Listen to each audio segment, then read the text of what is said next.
Welcome, everyone, to the Cosmopolitan Podcasts. And we are back, all of us all together. Today, we've got Vivek and Claire with us, the founding members of the Cosmopolitan Globalists. Today, our guests are Vladislav Davidson and David Patrikarakos. And we're going to be going through quite a few things. But first, I wanted Claire and Vivek to comment on something that's really special, some new events.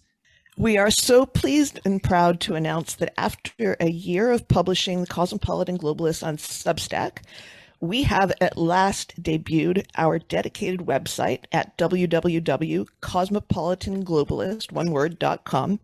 And we are thrilled that we now have a new home for not just our publication, but for our community of enthusiastic, literate, curious readers. We'd love it if you came over, had a look around the site, told us what you think, and welcome.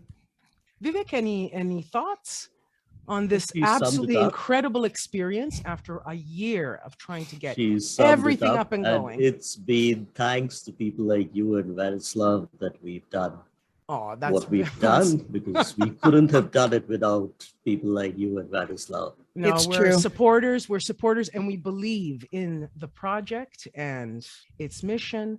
And we're very, very honored, actually, I would say, right, Vladislav, to be right on this project with everyone. Vladislav is a two-time contributor. David, we hope that, I'm sure that David's going to be contributing in the future. Claire? I would be delighted. And Vladislav, you have published a new book, From Odessa with Love, which we're going to be talking about today, and we're going to be getting into Ukraine as well. David is a British journalist and author, TV producer. And David, you've also published War in 140 Characters, How Social Media is Reshaping Conflict in the 21st Century. And we hope that you'll be able to bring some of your insights from your experiences into the discussion today. You are also contributing writer at Politico Europe. But let's get into From Odessa with Love. Vladislav, where are you? There you are. I'm right here. Thank you for having me. Thank you for having me. It's great to be back. It's a pleasure to have you back. Vladislav, you can tell, you can really, really tell, Vladislav, just by reading that you've poured your heart and soul into this. I have. This is true. Yeah, it's incredible. It's a big heart. Yeah, it's a big heart. Yeah. And so let's jump in, because I would like you to give us a feel, of what Odessa is like. Personally, I had no idea. And we talked before of how many cultural connections we've got between, let's say, Italians and Ukrainians. But I would like you to give us a feel, Vladislav, of what Odessa is like from your writings. First of all, great to be here with my pal David Patrikarakos, who is a great journalist and a great friend. In fact, I saw him a week and a half ago. We were on vacation together in Africa in an undisclosed location. Mm-hmm. It's been a while, David. It's been 10 days, and I miss you already. Ditto, my friend. And as it happens, one of the 45 pieces, essays, journalistic squibs, reviews, profiles in this book that I put together and stitched together of my work on Ukraine has to do with David's excellent book on War, which is a war in 180 characters and 140 characters, but it became 280 characters very quickly, because he was involved in Ukraine and reported a lot from the war zones. And there's a lot in that book about the way that contemporary war has developed in Ukraine. There's a piece in the back of the book about my friend David. So this little get together is very topical. Yeah, and it was a great piece, Vlad, and I'm very grateful. It's a great book. The essays are fantastic. As Vlad says, they cover the gamut, politics, conflict, society. Yep. They're really beautifully written. They're really idiosyncratic. And for anyone who wants to understand not only Ukraine and its cultural significance, the historical city of Odessa, the literary significance, but also right now, what is happening geopolitically, needs to get this book. So I strongly and highly recommend it. Yeah. Vladislav, you want to start with maybe Odessa? Yeah, Odessa. what? Odessa. Yeah, because it's fascinating. It's an intriguing city. Can you tell us about it? So this book is about Ukraine and the contemporary Ukrainian political situation, a contemporary Ukrainian economic and cultural situation. And it is a framework for understanding this country, this very important country in the middle of Europe, which is the linchpin and just the stone of the regional security situation. Yeah. And it's seen through this remarkable city, which is the third city of the country, and maybe the fourth by population, the fourth by economic output after Dnipro, and I believe the Kharkiv economy is a bit bigger. But anyways, Odessa is a remarkable town. As we were talking with you, Monique, before, there's something in common between the Italians and the Ukrainians. Yep. There's a lot in common in the way the society is functioning. It's not just the good food, although the Italian food's a bit better. It's also the fact that Odessa is this great, remarkable city which is past its prime, in the sense that it was at the height of its powers in the 19th century. It was really booming and growing and developing in the 19th century. It's really a 19th century city that is always looking back nostalgically at its better days.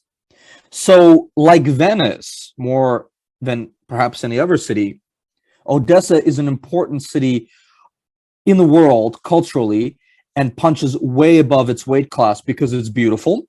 Yeah. And because everyone winds up being in the city at least once a year. Wow. Or once every couple of years. Everyone who's very important winds up being in Odessa and Venice, even though they are no longer world-class cities compared to, let's say, London or Tokyo or New York City. Right. Let's be honest, it's just not Berlin. It's not the Frankfurt airport. It's a port city. Correct. It is a port city. Like Venice, it has a tremendous concentration of Italian architecture from the 19th century. It has the largest number of Venetian Baroque revival structures in Europe, outside of Venice, outside of Italy. Mm-hmm. And it has all sorts of festivals and events which draw important people. Obviously, all sorts of people wind up in Venice for the Arts Biennial, for the Venice Film Festival, right. For various things. Yeah, the Biennale. Mm-hmm. All sorts of people wind up in Venice once a year, once every couple of years. They pass through on their way to other adventures. Odessa is exactly the same. This book, and I only realized this after I put it together, is about the various people who pass through Odessa on the way to other stuff. So tremendous characters of an international level. People like Svetlana Alexievich are in the book.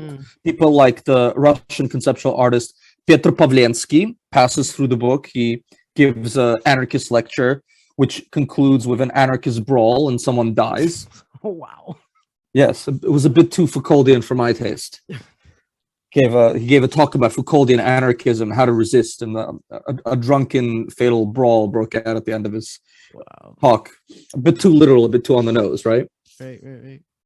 Then Bernard-Henri Lévy passes through another French philosopher, Michel Onfray, who I think is just really a malign influence on the world. I don't know if we should badmouth people, but we should badmouth their work when it's bad. It's just really bad. Yeah. Really does bad work, Michel Onfray. I'm not a fan. All sorts of people pass through in the city in the beginning of the book, the first chapter of the book about Odessa, which is 10 or 15 pieces. So these tremendous international characters are passing through. And that's what the book's about. Right. Let's say this is the cultural scene, correct? How about the political scene?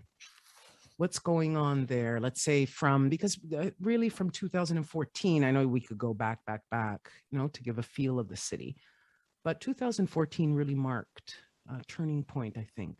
Would you agree, Vladislav? It did for the country. It did not really for the city. Odessa. Okay.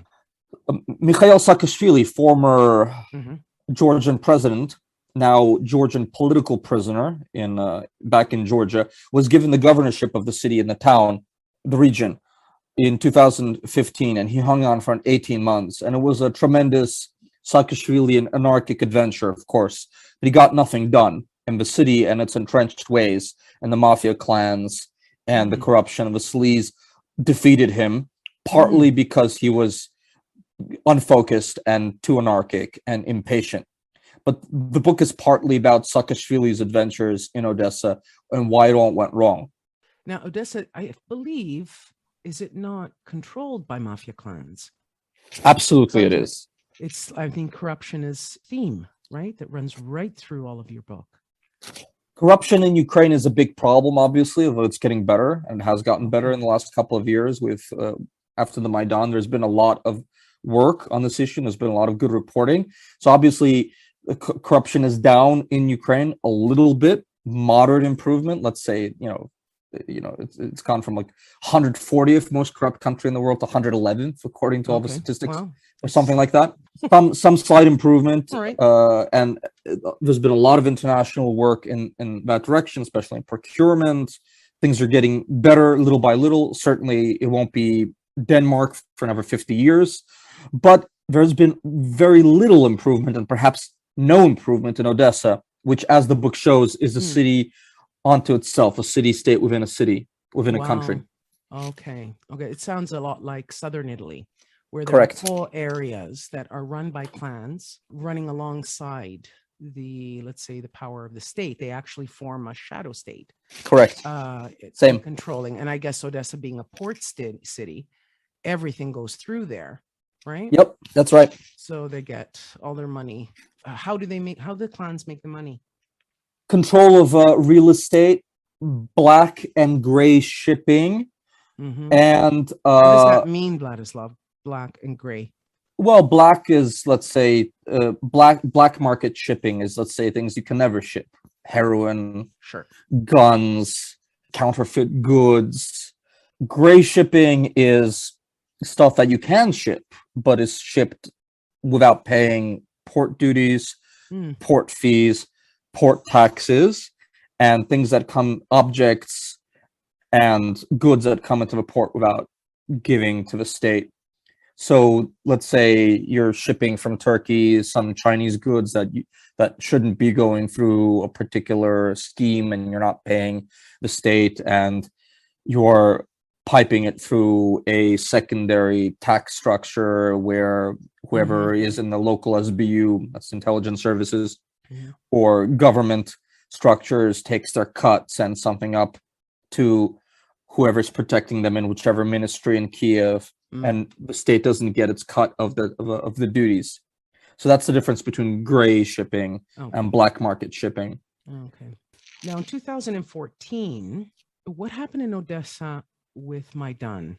Like, what was the effect? I know that there was an event in Odessa in 2014. Can you explain that a little bit? So I know David will know a little bit about this also, because he was running around reporting in the East. I was down in Odessa at the time. So Odessa is a Russian-speaking city. It's probably the second most Russified city in terms of language and culture, but it's completely different from anywhere else in Ukraine after Kharkiv. Kharkiv is absolutely the most Russified and Russian-speaking city, and about 40 miles, or 50 kilometers from the Russian border. Odessa was one of these towns and cities that the Russians and their deniable little green men needed to capture in order to create a viable nation state, a buffer nation state with its own economy. So they were about to take it, and they were going to have the city council issue a declaration of Odessa being a People's Independent Republic. That failed in the city council for various reasons. Why? Partly because Why did it fail? It failed because of pressure from Odessan elites and from Kiev. A very important MP, who is a guy I actually talked to and socialized with, named Goncharenko, a young hotshot. He was at the time in the city council. He's now a member of parliament, close to former President Petro Poroshenko. Goncharenko, who's an illegitimate son of the former mayor of Odessa, was a pro-Russian city council member and important in the city council, and he switched sides, and he heroically, in some way, saved the city from falling to separatism. So that's like Kolomoisky as well. Yeah. It happened. It happened with Kolomoisky. Yeah. So the answer is there were some local elites who switched sides, and the Russians launched their plan to create a casus belli situation, and in May there was a fight and a standoff between pro-Russian and loyalist sectors, the population. There was the famous events of May 2nd in the trade union house fire, which everyone knows about, who follows Eastern Europe. Yeah. I don't remember 37 or 42 people died in the fire, but a couple of dozen people were burned to death. And there was a standoff and some firing and fighting with the police standing by watching as nothing happened. The Ukrainian loyalists narrowly won the encounter, and this inoculated the city from further separatist fire. And the next day, the Ukrainians sent in people from Kiev, and they came in. They cleaned up the Interior Ministry and the police from pro-Russian loyalists. They sacked a lot of people, a lot of cops, high-level corrupt pro-Russian cops, fled either to Transnistria or to Moscow or to Donetsk, never to be seen again.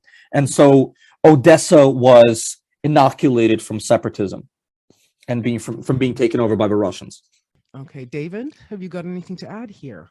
Look, I'm nowhere near an expert on Odessa. Neither am I. I mean, this is. Yeah. But I mean, Odessa for me, it's a very interesting city because long before I ever went to Odessa, Odessa existed in my mental ferment. You know, this is the city of Babel. This is the city of the great Jews of Eastern Europe.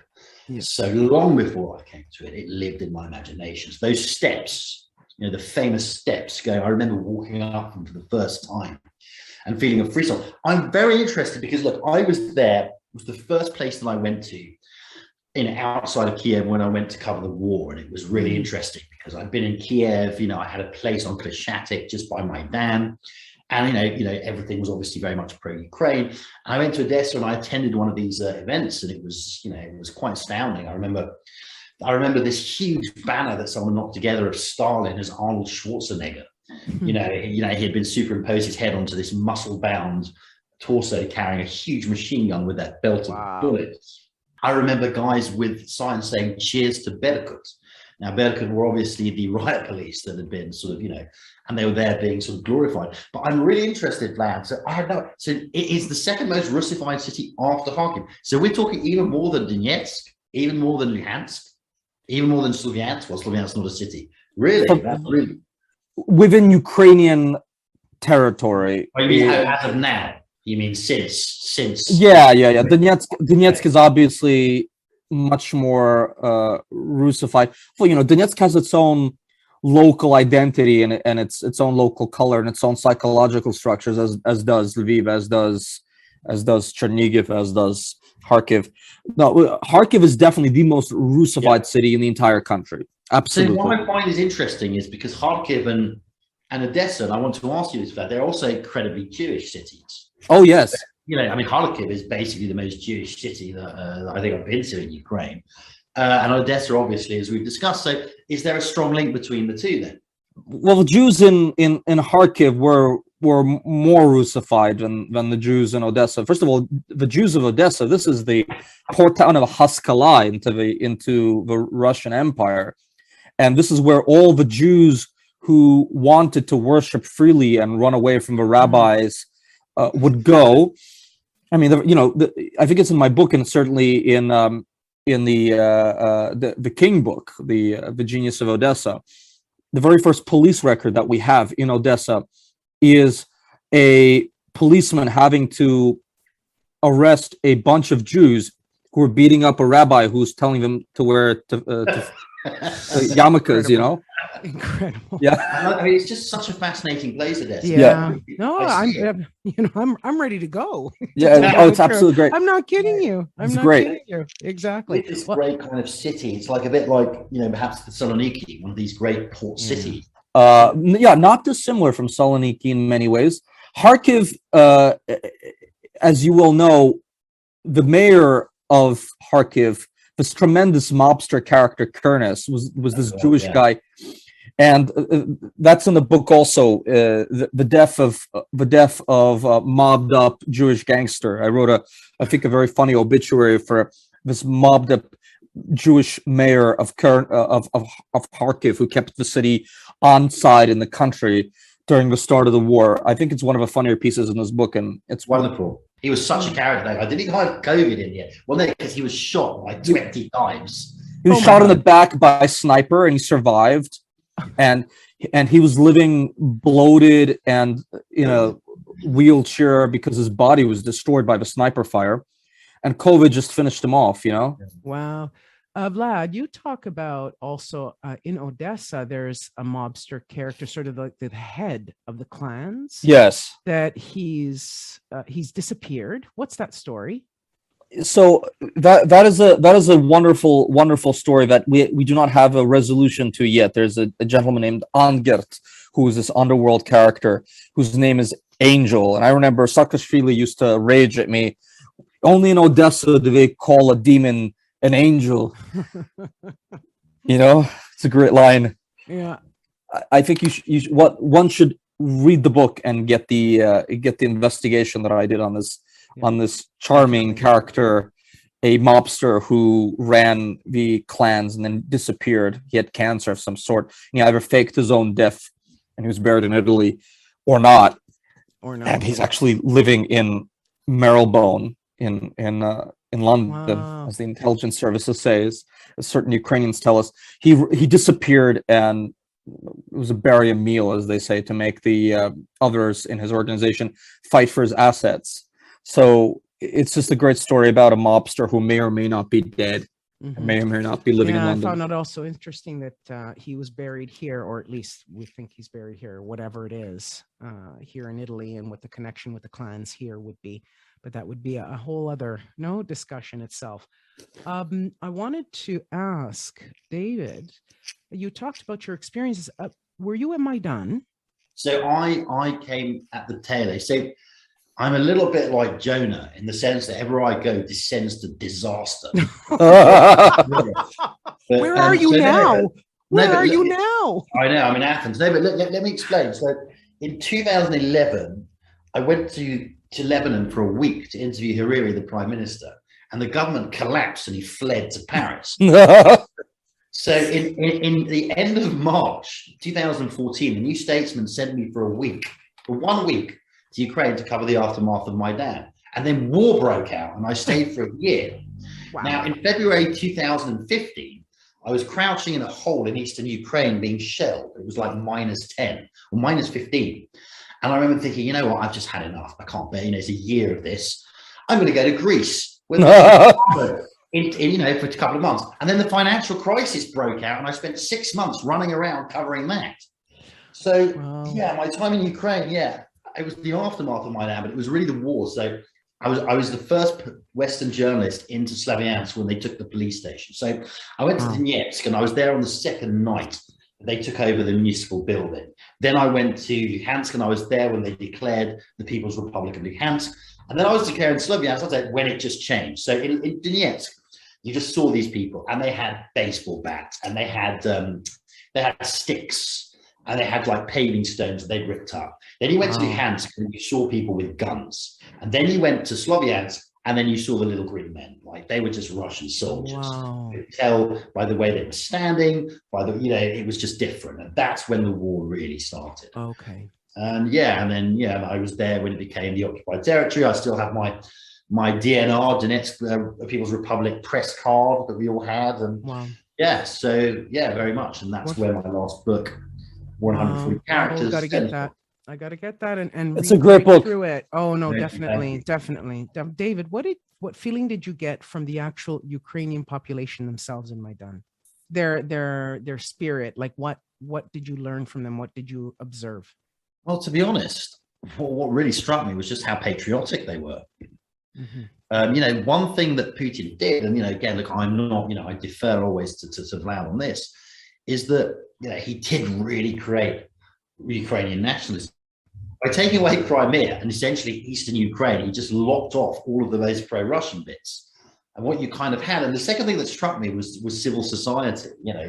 Obviously, at this stage, it was still incredibly, still things were incredibly corrupt, all these sorts of things. But civil society, you saw things like, you know, the emergence of Klimatska TV. You saw all these civil society activists, young Ukrainians, men and women, a lot of women, as it always way in civil society. I found that very positive, and I found that very striking amidst what was fundamentally an incredibly depressing situation. Yeah. Vlad, did you find the same thing with Odessa? Sort of revival of nationalism, society, associations. Tell us about that. So a couple of things I want to say. First of all, I want to back up what my friend David just said. Putin and we Ukrainian experts in Ukraine hand say this all the time. He is the godfather of Ukrainian civic nationalism. And he absolutely created a Ukrainian state, a coherent Ukrainian nation, which didn't exist until 2014 with the war. Secondly, absolutely what David says, by lopping off chunks of Donetsk and Lugansk, chunks of Donbass and Crimea, annexing Crimea, he removed half of the Ukrainian pro-Russian elements in parliament. So the Donetsk and Donbass, and which had for swaths of Ukrainian history dominated Ukrainian politics, and Yanukovych was the creature of the Donbass clans. What they inadvertently did was remove the Donbass clans from Ukrainian politics, neutered them. There were 14 Ukrainian seats, MPs, in parliament in both the occupied territories and Crimea. So out of 450, you automatically have 28 pro-Russian parliamentarians who just never go to parliament. And the Ukrainians didn't change the constitution. Those seats just don't get taken up in parliament. There's 28 free seats. Those are 28 Russians that don't go to vote every day, right? Wow. That's important to remember. What David says is absolutely correct. Secondly, there were some local Maidan activists in Odessa, but just not as many in Kiev. It's an apolitical city. Certainly nowhere near as many as in Lviv and other patriotic cities. And it took about 3 or 4 years for me really to see the growth of patriotic organizations. I'll give you an example. The first day I went to Vyshyvanka Day, I think in 2012. Vyshyvankas are the Ukrainian national embroidered shirt. I think 300, 400 people in the spring of 2012 at Vyshyvanka Day. It was basically like a NAMI gathering. It was a gathering of weirdos, like the annual conference of book lovers or something like that in your town, right? It was just a small thing. By 2020, there were, I think, 8,000, 9,000 people at Vyshyvanka Day, 10,000 people. You have this growth of civic society organization people and civil society and little activist groups in Odessa because of the Maidan. Right. But it really took about 3 years for me to see the difference. So it really took a long time for that to percolate. The pro-separatist babushkas and pro-separatist elements keep more quiet, and the more patriotically minded elements pipe up more in Odessa. But it's still very much a hedonistic city, a city of pleasure and trade and business and sex. And it's just not a political city. Also a lot of free press as well. Oh, too much. Yeah. There's actually too much of it. How many TV stations? I think you mentioned it one time, and I said, that's crazy. Yeah, I think there's 37 local TV stations. Every local businessman, political party, minigarch, oligarch has his own local TV station. I even went on 12 of them in the time that I was living there. I gave interviews on 12 of them, and I used to forget who owned which. And it's just the press is so free that in effect there is no press because no one knows which of what's real or what's not. Yeah, exactly right. Yeah, there's like 100 little newspapers in that city. Wow, that's incredible. So yeah, each let's say little power, anybody holding just a little bit of power will publish their own newspaper. Yeah, a little newsletter. Yeah, it's their voice, and you can buy pieces in it. Right. And I mean, there are newspapers for everybody. Okay. The church newspaper, the old people's newspaper. Everything. Let's get to what's happening today. Yeah. Okay. Well, first question, what would I think the question here is, what the hell is Putin doing, first of all? Just to open it up into, let's say, a bit of a debate on what let's say his possible objectives are. What do these troop movements mean? in the posturing on the actual border itself. Why is he willing to take these risks, geopolitical or economic fallout? Can we start with those? Vladislav, what do you think? What the hell is Putin doing? Putin is reacting to what he sees as an opportunity in the middle of winter, right when the Nord Stream 2 deal, as he saw it, which was not the case, but as he saw it, has collapsed, when sanctions have been removed from Nord Stream 2, but the certification process has been stopped by the Germans in response to pressure from various Europeans and part of the American political consensus. So the certification process on Nord Stream 2, which was stopped, was really a red flag for him a couple of weeks ago. I think he really sees this American president in power as senile. He sees... Why do you say that? I say that because... what can you see? I see unreconstructed appeasement from the Biden administration and kind of a two-faced situation in terms of the sanctions, with the national security apparatus wanting something else and the State Department wanting something else, the State Department losing that argument. I see sanctions policy, which is Dr. Jekyll and Mr. Hyde. I see an American president who very obviously wants to cooperate with Russia and wants a quiet reset without using that word, without wanting to be accused of being soft on Russia, because he came to power obviously with the slogan that, unlike the previous president, he's not going, quote unquote, he's not going to be soft on Russia. And I see appeasement with Nord Stream 2, which was a massive mistake, taking away the Trump era sanctions on the European companies, the Swedish company that was building the Nord Stream 2 pipeline, as well as the freebie giveaway of the meeting with Putin in a couple of months ago. I think it was the summit. The summit, The summit was June or July. The summer, and he's promising another one now. Correct. Right? So at the end of December. I mean, it's ridiculous. Yeah, David? I have to agree with that. I think he's, look, the Russian way, right? You test and you pray for weakness. We saw this happen as soon as Biden took office, really, didn't we? Yeah, right from the get-go. Yeah, and look, the issue with this is, I think he's testing a president, thinks he's weak, but we have to understand that fundamentally there's an asymmetry there, and that Russia cares about Ukraine far more than America will ever care about Ukraine.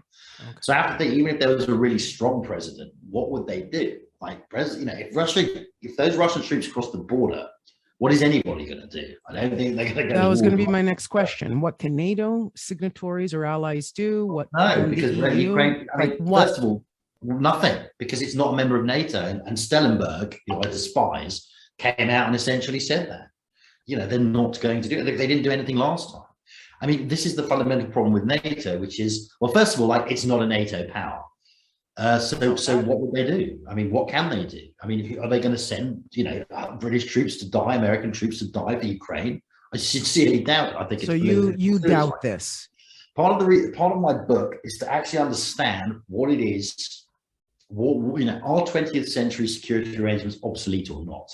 Now, let's have an example. Let's take an example. Let's take Lithuania, which is a member of NATO, right? And let's say a bunch of soldiers without insignias walk into Lithuania and hoist, now the whole world knows they're Russian, but they don't have any insignias. Putin denies they're there. No one's being killed. And Lithuania invokes Article 5. Are Americans going to want to see American soldiers die for Vilnius, which they don't even know exists? They don't know what a Lithuania is. Are they going to do that for a NATO power? I'm not sure, let alone Ukraine. So I think Ukraine is going to be on its own as it was before. I think it will get more support now. For example, when I speak to Ukrainian security people, they said that after, for example, from Britain, my country, that after Salisbury, after the assassination, the attempted assassination on British soil, that's right. And one is the Ukrainian security expert said, you could see it became, and I quote, personal. They upped all the support they gave us because they were pissed off that obviously the Russians have done this. So there might be more support with that, maybe that they'll be armed, but fundamentally they're going to be on their own. Are there alternative economic pressures and mechanisms that can be placed that could be effective? Of course. I mean, come on. I mean, the whole point. What could they do? Financial sanctions. Look, the whole point about hybrid war is because of because of the world we live in now, when everything is so interconnected, you can weaponize an increasing amount of things. If you kick Russia off SWIFT, they're in big trouble. That was the first thing. But who's going to do it when Europe is addicted to Russian gas? When the Germans, and actually to be fair, Merkel was tougher than people thought. Look, I think the Russians would be made to pay. Okay, I mean, if they really went all out, they would suffer. But it's degrees of it. It's degrees of it. And Vlad talks about Nord Stream 2. Absolutely right. Interconnection goes both ways. Just as we can hurt Russia through financial sanctions, they can hurt us back. I mean, how much of the British public school system, how much of British lawyers' fees are the art market, the real estate market is relying on Russian money, and so on and so forth. So it's a very messy situation. And ultimately, I think it comes down to how much Putin is willing to push and how much costs he's willing to bear, because fundamentally, it is problematic in Russia doing this to Ukrainians, because there is a sense that they are kind of similar, even if Ukraine's a little brother. I mean, it's not uncomplicated for him. And look, it's not easy for him. It was not, Ukrainians in the end fought a lot harder than I think he realized. It was not easy. It will not be easy for the Russians to go. No, it won't. Yeah, from my own contacts or people that I know, I don't think the Ukrainians are just going to sit by if there is an invasion anywhere. They're just going to sit by and wait for NATO or anyone else. They're very determined. Oh yeah. They're fierce, right? Right. Is this what you're getting, Vlad? Of course. Ukrainians are warriors. I mean, this is not like the Belarusians. I spent a month in Belarus, and I don't know the Belarusians are lovely people. The Canadians of Eastern Europe, lovely. That's what people. I've been told. That's what they brought flowers. They brought flowers. Ukrainians brought guns. Yeah, they would not fight. They would pick up rocks and stones or whatever it is and just hit the streets. I mean, we've seen it, right, with Maidan. They didn't put up with shit. Sorry for the swear word, but that's it. The Ukrainians are fierce warriors. They've lived with Russians for a couple of hundred years in the Russian Empire. They are very much like the Scots to the English in terms of the secondary position that they had in the Russian Empire. They had their own aristocracy. And they were, as long as they were Russified, they were treated as equals within the Russian institutions and Russian Imperial Army. They fought. You could become a Secretary General of the Communist Party in the Soviet Union. You could become a high-level general in the Tsar's army as an ethnic Ukrainian, because they're Slavs and some of them are Orthodox, some of them are Greco-Catholic. There's actually no way for me to know who's who in Ukraine until people tell me, because everyone is intermarried. And it's a matter of identity as much as it is a matter of culture, what's in people's head. I cannot look at someone in Ukraine, in Odessa, in Kharkiv or Kiev, and know that their mother's Russian or their father's Ukrainian. Everyone looks alike and everyone is intermarried. And lots of people who have Russian blood will be thinking themselves as ethnic Ukrainians or Ukrainian nationalists. And I have a friend whose father was a Soviet Red Army soldier stationed in Lviv. She's totally Russian from Siberia, but she's a Ukrainian nationalist. She's ethnically completely Russian. She's a Russian Siberian from the north of Russia, who just happened to have been born because her father was stationed in the Soviet army in Lviv and grew up speaking Ukrainian and going to Ukrainian schools. So she's a Ukrainian, in the same way that there are lots of people fighting for Lugansk and Donetsk whose grandmother is named Shevchenko, right. or Tarashuk or something. So it has nothing to do with, has something to do with ethnicity or nation, but the lines between who is Ukrainian and who's Russian are very, they bleed into each other. So May I ask a question? Claire, please, Claire, go ahead, Claire. If you're a Ukrainian nationalist, what is it that swells your heart? What is your identity? What are the things that make you Ukrainian? What traits, what temperament, what music? That's a great question. So it used to be that Ukrainian nationalism, ethnic nationalism, was the purview of ethnic Ukrainians who ran around with what we call Vyshyvanka nationalism. So they looked back to the 19th century, things like the poetry of Taras Shevchenko and Bandura music playing, that kind of thing. Poetry, which was written in Ukrainian, having to do with quote unquote Ukrainian themes. So it was more of a folkloric nationalism before the Maidan. after the Maidan, and what this book's about is that there's a creation of a contemporary Ukrainian national culture, which is both Russian speaking and Ukrainian speaking, although Ukrainization is creeping along little by little. And they are making an effort to Ukrainize at least the institutions on TV and radio and all that. But culture-wise, it used to be that it was very conservative culture. It would be, I would have a list of philosophers and opera singers and writers now on hand if I knew that I would be asked this, but it's still early on in the morning. I'm on my first coffee. So that without giving names, without pouring forth an encyclopedia article worth of names, used to be that this was a kind of conservative, backward-looking folkloric nationalism, and now it's contemporary in the sense that there's more contemporary poets like Andrukhovich's novels and that kind of thing. There's a new Ukrainian culture which is being forged at this very moment. What is it in terms of character traits? I mean, it's like asking what are the Slovak character traits or Polish character traits. It has to do with a particular identity and a connection to a particular land and a particular configuration of historical identity markers, which are not Russian, and has to do with, temperament-wise, Russians and Ukrainians are in many ways very much alike, even though the Ukrainians don't like when I say this. But Ukrainians did live in the Russian Empire for a couple of hundred years and in the Soviet Empire for 75 years. But one thing that really divides them is this: the Ukrainians are more humble, whereas the Russians have this imperial grandeur and arrogance that the Ukrainians don't have. It's both good and bad, but Russians have this haughty arrogance that Ukrainians don't. Is there a political identity that's associated with Ukrainian nationalism? Oh, sure. Yeah, of course. Yeah. For example, I think you could say an American isn't an American if they don't believe in democracy, right? I mean, we believe in voting. Is there anything similar in Ukraine? Well, I mean, these questions are being decided now. It's only a nation state that's 7 years old because they didn't do the work of decommunizing the country for the first 20 years after the collapse of the Soviet Union. I mean, literally, the Soviet Socialist Republic of Ukraine changed the flag to the yellow and blue standard, but they didn't change anything about the mentality in the head. Let me think of a unifying trait that a bunch of Russians and Ukrainians wouldn't wind up calling me and saying, "You traitor, you Russophone traitor." I mean, I'm very much a patriot of contemporary Ukraine. I was just really interested when you said that this woman is an ethnic Russian and a Russian speaker and a Ukrainian nationalist. So that means there's something going on there that is more than ethnicity and language. It's a national political project with its own intelligentsia and its own culture and its own middle class aspirations. It's a way of life. It's very difficult to parse out the Russian liberal culture. In fact, that Russian liberal culture exists in the diaspora, which is where I grew up, in Moscow and St. Petersburg, in certain precincts and kitchens and private spaces, and in Ukraine.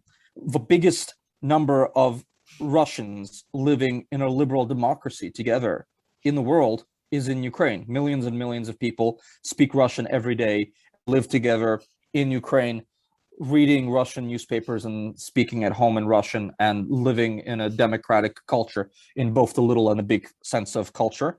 So it's difficult to parse out what is post-Soviet and what is post-Russophone and what is Ukrainian. It's just a mix of things. And it's really described why it's intolerable to Putin.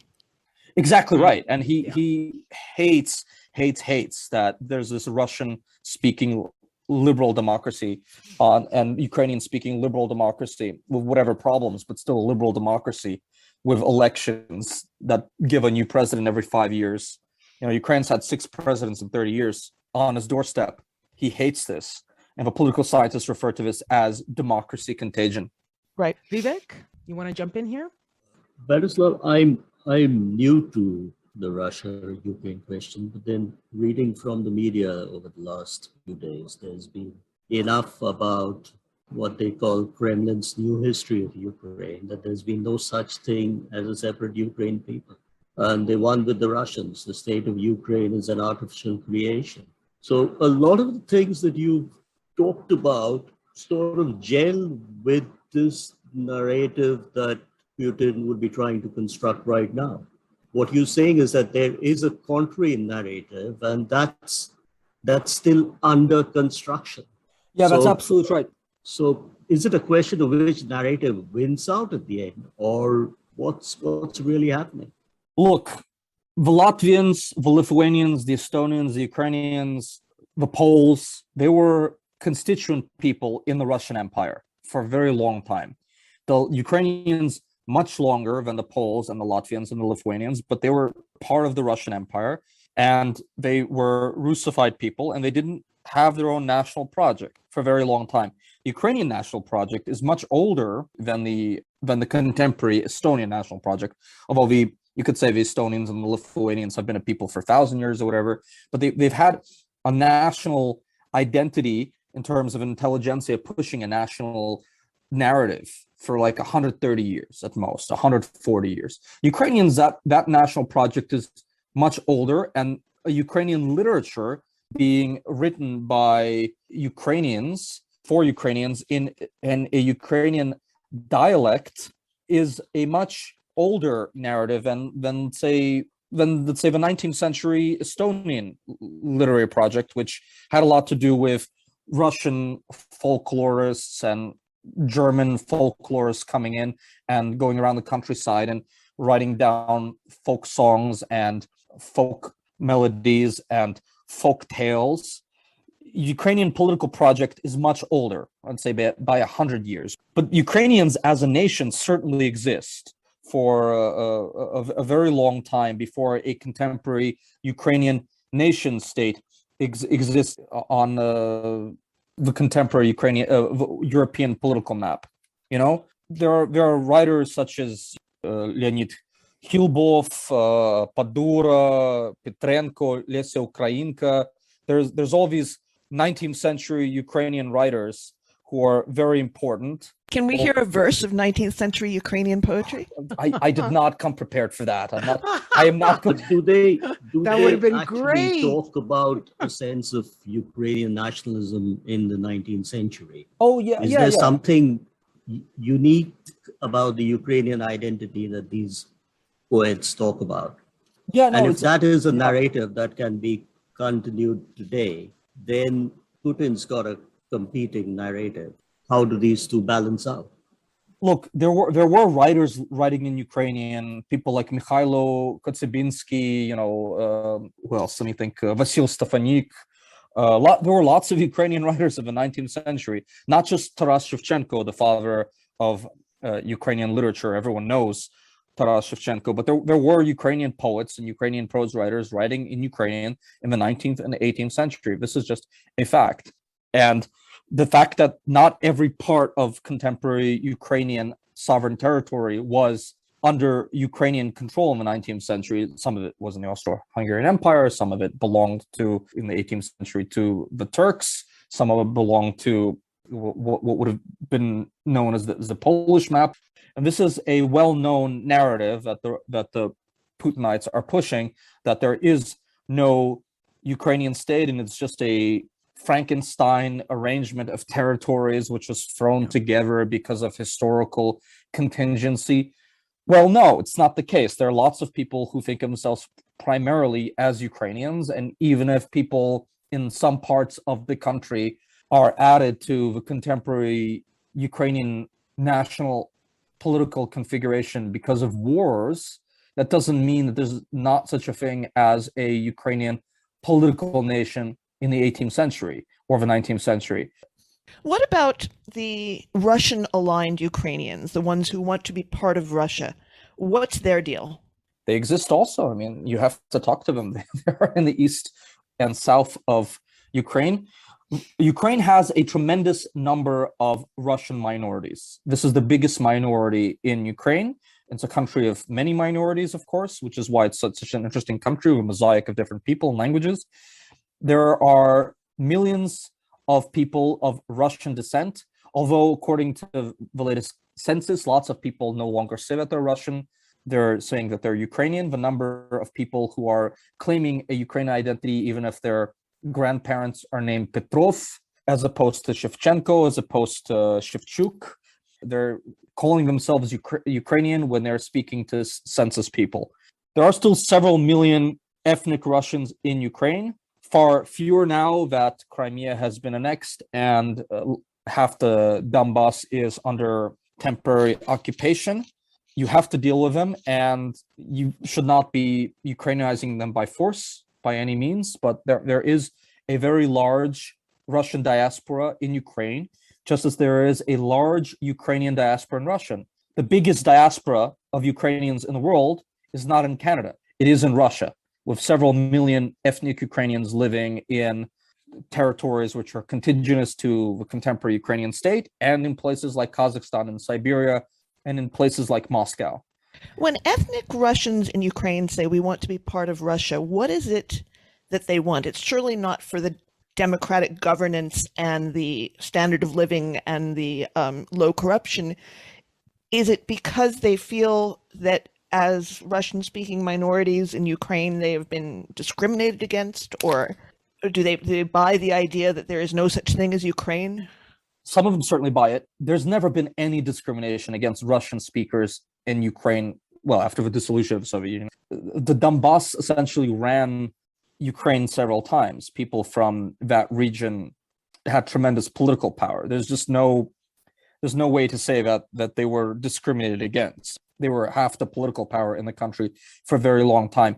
It is true that the Ukrainians did little to integrate Crimea for a generation. They ignored the integration problem. It was an autonomous republic with its own autonomous thing. In Donetsk and Donbass, it's entirely a question of nostalgia for Soviet times when they were living much better.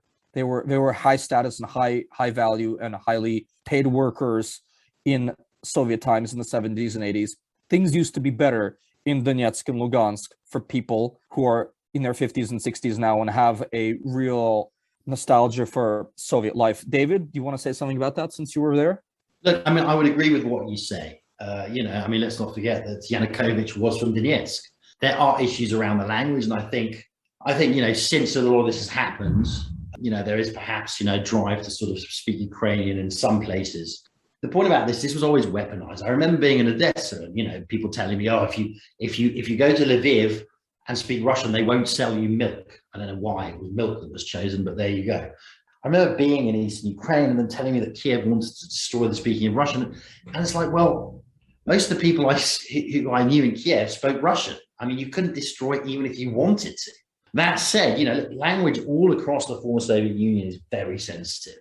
I recently did, a lot of work because, on several former Soviet Union states, Kyrgyzstan, Azerbaijan and stuff, Russian language is, by younger generations, increasingly rejected because it is seen as a hangover of imperialism, of colonialism. We have what is happening, happening in large areas of perhaps the Middle East and Africa, which you have this kind of post-colonial movement emerging amongst the intelligentsia in several countries. For example, Kyrgyzstan, Kazakhstan, they're very interested. Kazakhstan obviously had its own famine, like the Holodomor, and this has obviously been suppressed. So language is sensitive among certain constituencies. Funnily enough, it's one of the things that I noticed that aligns, hardcore right-wing nationalists and, very progressive left-wing young cosmopolitan people in many areas.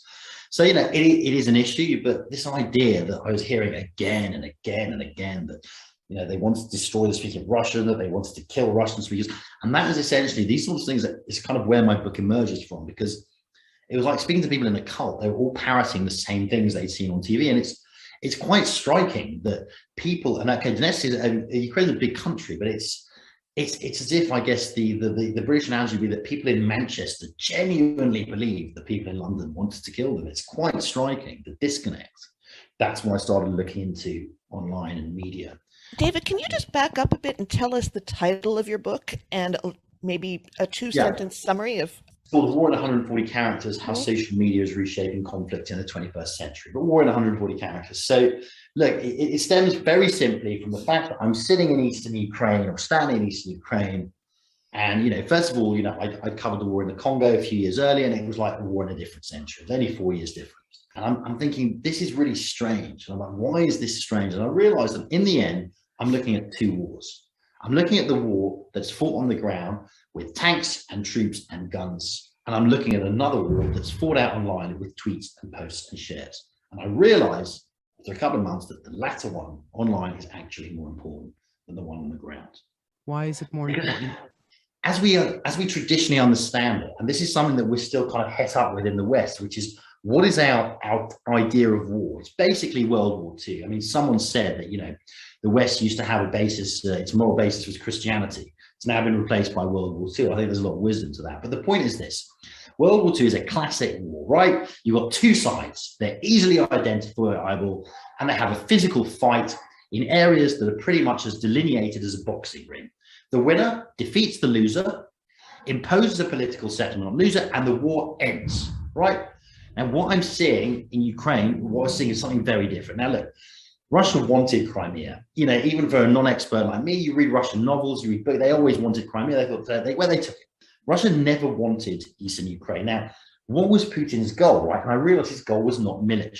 Russia, Putin never wanted to march to Kiev, militarily defeat Ukraine and force it to accept the annexation of Eastern Ukraine.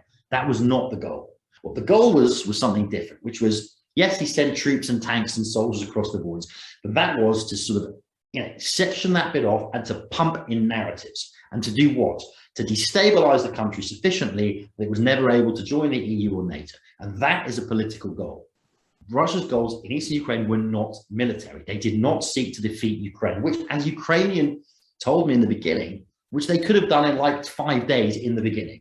Like when they took Crimea, I remember speaking to a national security guy saying, look, they could have marched to Kiev in like 5 days. There's nothing we could have done.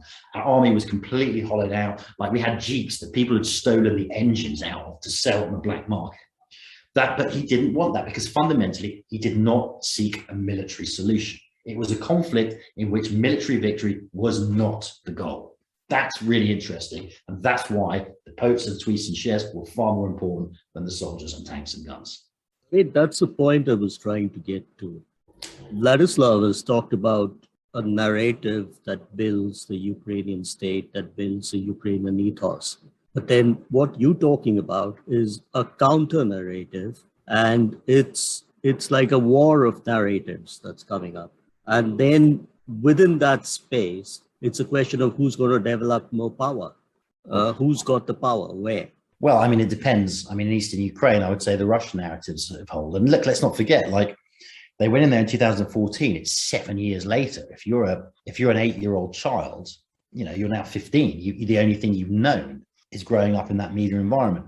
Look, I mean, I like to think, fundamentally, I think a lot of this stuff is trying to roll back the tide of history. When I looked at, the former Soviet Union, Russian influence is still huge. But I think, history in the end is inexorable. And I think the drift away from Russia is probably inevitable.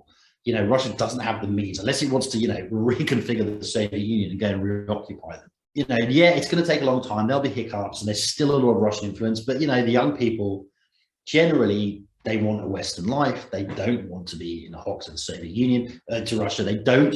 A lot of the older generation who say that life is better and they had pension stuff, that doesn't really exist amongst the younger generation. They don't want to only speak Russian, or they don't want to at least rather privilege Russian as their major language. I think, how much can you hold back the tide for, right? I mean, what are we selling here? I would say, and again, perhaps I'm biased, I'm Western, but I would say that Western lifestyle has more to offer, Western values has more to offer young people in the former Soviet Union than the Russian. I just believe that. Excuse me, you've said that Putin's goal is not territorial conquest. Can you be more specific about what the goal is, more precise about what the goal is? Yeah, to destabilize Ukraine, to make sure it was never in a position to join the EU. You remember that, Yanukovych basically falls because he refuses to sign the EU accession agreement and joins the customs union, and particularly NATO. Look, there is no, it's a cliche when we talk about, a state's backyard, but there is no state in terms of its backyard that Russia cares more about than Ukraine. And it simply cannot allow it to enter the NATO and EU orbit. It just can't do it. And again, that's a political goal. That is a political goal. It's not a military goal. We have to understand, like, I spoke to soldiers, British soldiers in Afghanistan, and in the end, the goal became not to defeat the Taliban, but to convince the local population not to join them. And that's a political goal. It's not a military goal.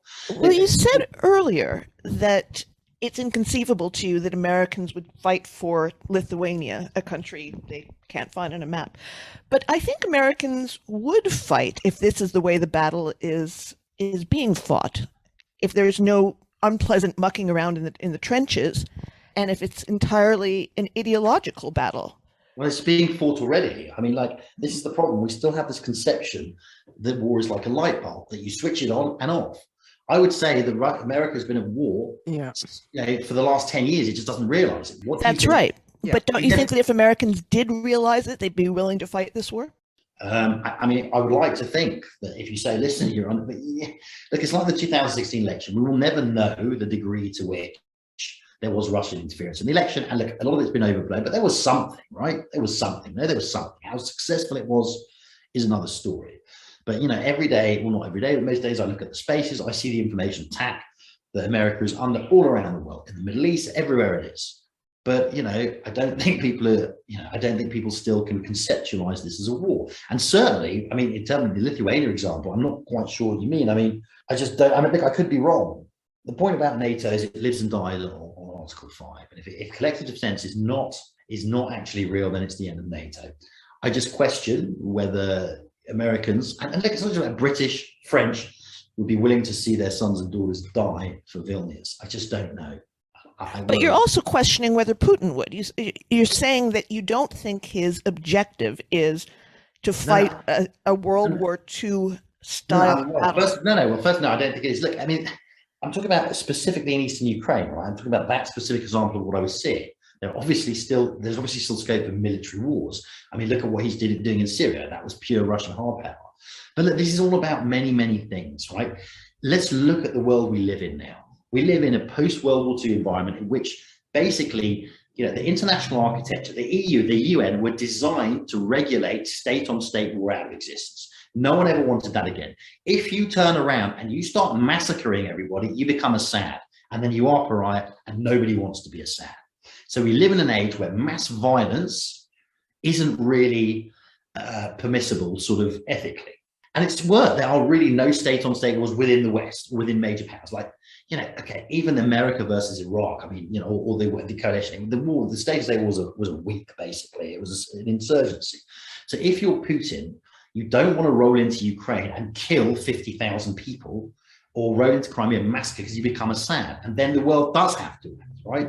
If you go in and you start killing people left, right, and center, then people have to do something. But if you're smart, you send soldiers in without insignias. Everyone knows they're Russian, but nobody wants to get involved, and you give an excuse not to do it.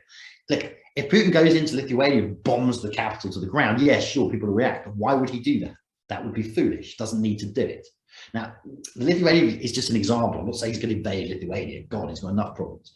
But what I'm saying is, I think the security arrangements that we took for granted in the aftermath of World War II are more precarious now in light of the way we fight. Look, why would Putin need to, let's say, go to war with Germany again when he can literally weaponize migrants and send them in and basically get so many migrants flooding into Germany that he's created by proxy the growth of the AfD, the hard right? Doesn't need to fight. You don't need tanks. Look at what's happening on the Belarusian border now. If you're smart, this is how you fight. You weaponize migrants, you weaponize information, you weaponize law. You get your oligarchs to tie anyone up in legal bills and fees and entanglements for years. That's how you fight if you're smart. And at the end of the day, what is being done on the borders, what happened to Greece with Erdogan was weaponized migration. Those were acts of war. But because they're not tanks, because they're not guns, people don't understand that and people get away with it. I think we're all in agreement about that. I think we've all been saying something similar for several years. Yes. My question is why the West seems to be so flummoxed by this and unable to respond. Yeah, because we don't conceptualize it, because we don't understand this is war. Why can't we understand this? Obviously, Putin can understand it. Because you and I and Monique can understand it. Why is it that, by and large, we're still stuck in a conception of war as what happened in World War II? It's not a war unless there are two or more sides having a fight that we can all see with people dying, and that's war. And if it's not that, then it's not war, it's something else. But it is war, it's just war for our age. What would be required to change the way we think about this? And could we still be liberal Western democracies if we changed the way we think about this? What do you mean, could we still be liberal Western? Well, if we start thinking of acts of war as involving speech acts and propaganda that immediately encroaches on the idea of freedom of expression, for example. I don't think it does. It's not about content. It's about behavior. So this is something I'm working with policymakers a lot. They're very kind of hung up. That's where I wanted to ask, yeah. Like, the fact is, it's not illegal to lie, and nor should it be. You absolutely need to lie. You know, I love your mother, darling. Your baby's beautiful. That's the way of the world. You cannot police lying. People are assholes. They're always going to be assholes. So what I mean by that is, look, this is how I say we need to reconceptualize the way we deal with things like this information. So governments need to stop getting head up with content. So what I mean by that is that if Billy Bob from Tennessee wants to say that Hillary Clinton kidnapped his dog, he should be allowed to say that, even though it's a lie, even though it could affect election. What matters is if Billy Bob from Tennessee turns out to be Ivan from St. Petersburg, and Billy Bob and his 40 friends who are spontaneous uproaring of anger in Tennessee are in fact sitting in a troll farm in Moldova. That's how you do it, because that does not encroach on free speech. That is coordinated and authentic behavior. It's fraud. That's how you tackle these sorts of things. We have laws anyway, existing laws that deal with hate speech, that deal with incitement to violence. The fact that they're not enforced properly on social media is a different argument. So we have those laws anyway, but you're right, we can't police people saying that they want to, that they think Russia should invade Ukraine. We can't police people saying that I think that, Ukrainians want to kill people who speak Russian. You can't do that. It's just not right. But what you can do is if, there's a claim saying that, oh, look at this, there's so many people who are genuinely angry in Kiev and want to speak Russian, and it turns out they're not, they're actually sitting in St. Petersburg. Now, I don't know if you can prosecute them, but you can certainly kick them off platforms and deny them a megaphone. Yeah, what we're talking about is the coordinated, right? Yes. The coordinated attack. I agree. Right. This increase of troops and materiel that we're seeing on the borders right now. So in your opinion, David, and also Vladislav, this is simply a way of putting pressure onto the West to get to a negotiating position. Is that it? Yeah, absolutely. This is something that that they want to push through a new deal. The point isn't actually invade Kharkiv and Dnipro and Odessa and take Chernigiv and send in Russian paratroopers out of Belarus. I mean, obviously, they're willing to do that if necessary, but the costs of that are very great. So why pay those costs when you want to pocket the concessions for less than those costs in terms of money, in terms of international problems, in terms of internal problems? You kill 100,000 Ukrainians. There are a lot of Russians with relatives or distant relations or college classmates who are living in Ukraine, people that they still talk to, maybe their ex-girlfriend from 30 years ago. They don't want to see those people get killed by Russian paratroopers. They don't want to see the Russian Air Force bombing a city full of Russian speakers who maybe they went to college with 30 years ago, 40 years ago. It's not the same as annexing Crimea, which you want, with no lives lost and no costs that they feel in their pocketbook, right? It's not the same as, quote unquote, sending in support to help separatists in a quote unquote civil war, which, they feel that they should do that. Sending in the entire Russian army to blow the hell out of Ukrainian cities is not deniable, as my pal David says. And you're killing fellow Russian-speaking Orthodox Slavs, many of whom may, under different circumstances, have been your business partner or your girlfriend or your college classmate or someone that you may have hung out with at a party 10 years ago, right? No one wants that in the Russian Federation. They're going to willingly back that if they think that there's a Western attack or something like that, if there's a casus belli or a pretext. But when you believe that you're brotherly nations, when you believe that Russians and Ukrainians are the same people, why would you want to kill people who look like you and talk like you and have the same religion as you and have the same cultural structures more or less as you, right? Do you think that Putin really cares? No, Putin about doesn't. His own people and about the Ukrainians?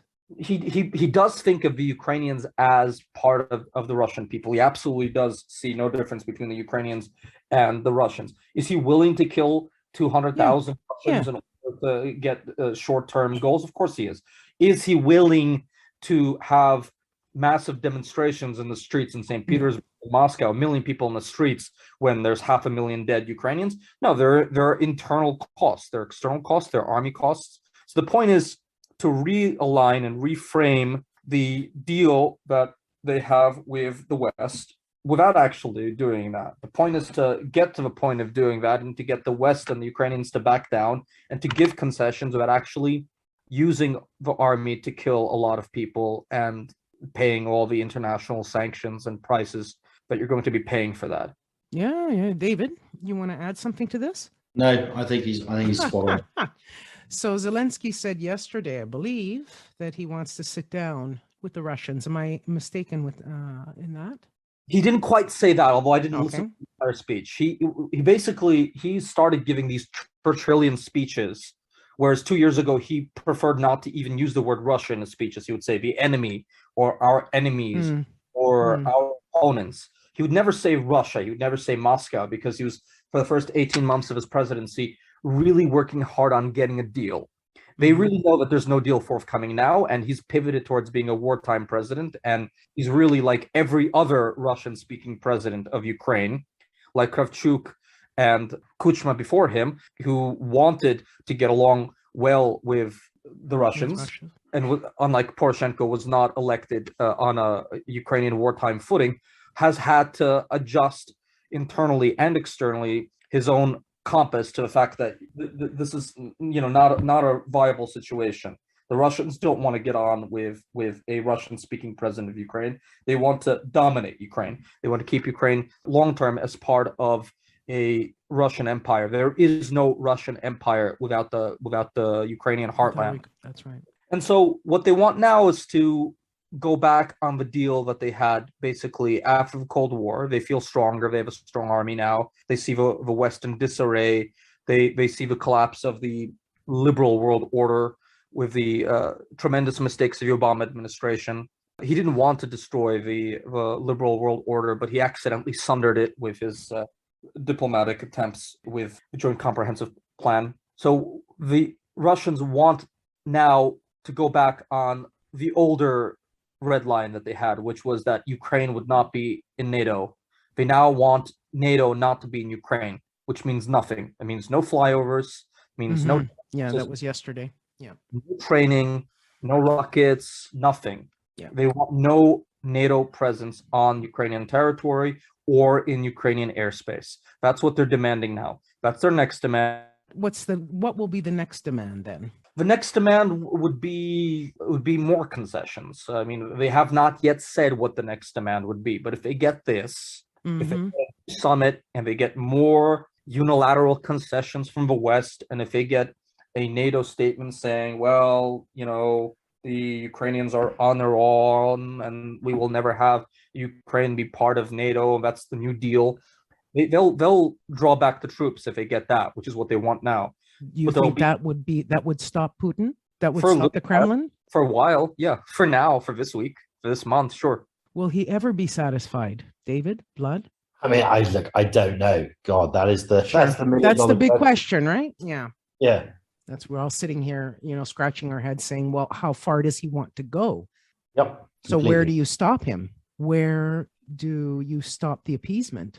And will the Ukrainians put up with this? They won't. Look, before 2014, only 20% of the Ukrainian population wanted to be in NATO. There was a 70%, and at certain points, 75% supermajority in Ukraine against NATO membership throughout the aughts.